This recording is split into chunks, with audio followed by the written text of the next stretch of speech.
slam fest of President Trump. My panel's fired up and ready to discuss it all, so let's jump right into it. Turning Point USA founder and author of the book, The MAGA Doctrine, Charlie Kirk, joins me along with civil rights attorney and podcast host, Leo Terrell. All right, Leo, I'm going to start with you. You used to be a Democrat.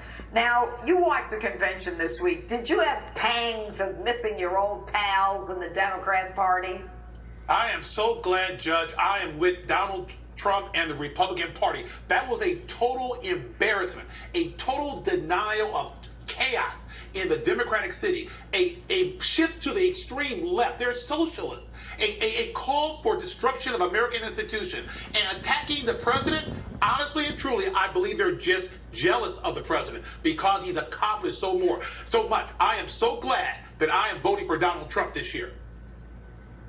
But they never said they were socialists, did they, Leo? They kept that a secret. They are trying to dumb down the American public. They lied. I call it. It's a lie. Thank you very much. Yes, fully. It's a lie. All right. You know, Charlie, you had a bunch of tweets this week where you talked about Lori Lightfoot. And the fact that Lori Lightfoot apparently wants to make sure that her street is safe, and she wants to stop protesters not from coming to her house like they did to the McCloskeys, and not from coming to her house like they did to the DA, Jackie Lacey, in Los Angeles. She doesn't want them on her street. Is that correct? That's right. Yeah, Lori Lightfoot seems to be okay with the widespread amount of crime that is happening in the beloved city that I grew up outside of in the suburbs of Chicago, just seeing the city burn, while Lori Lightfoot says, no, I can use the police to make sure that the protesters don't come up against me.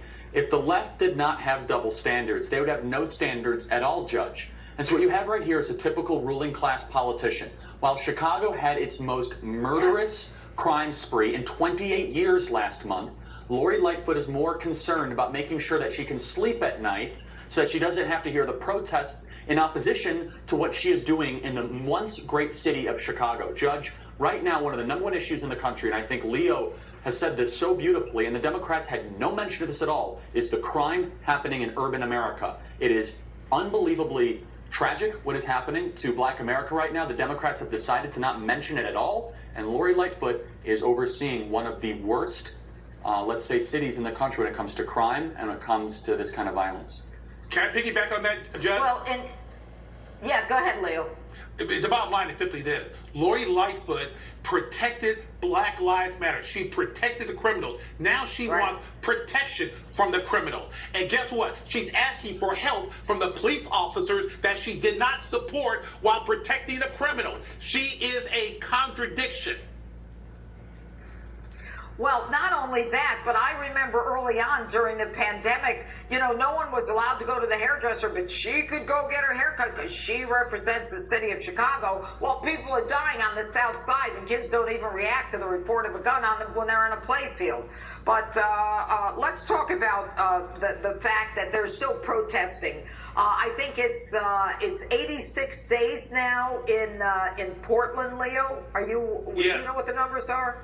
It's over. It's getting close to almost 4 months. I don't know the exact date, exact number. But the problem here is this: Donald J. Trump was right, and the Portland mayor failure to accept help from President Trump is a disaster. It's not a question of the federal government there. These are criminals. I don't think the Democrats understand. These aren't protesters. They're criminals. They're thugs. And they're burning down the city of Portland. And what's happening is that these Democrats honestly believe, Judge, that these people are their voters. They're not. This is a threat not just to Democratic City. This type of lawlessness is a threat to entire country, to the entire USA. And people need to wake up. And you know, Charlie, when they talked about racial injustice at the DNC, and they talked about this country not recognizing the racial injustice. I mean, it had to be shocking to anyone listening to it who lives in this country and has an IQ of any number to realize that they're not even talking about the issue that has Americans frightened. Crime going up, the fact that people are buying guns now to protect themselves, body armor sales are going through the roof.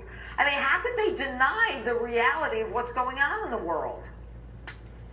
I mean, they're denying it because they own it. I mean, every single major city in this country, Democrats control. I mean, Chicago has not had a Republican mayor since 1931. Atlanta has not had a Republican mayor since the 1800s, Judge. They don't want to talk about it because they own it.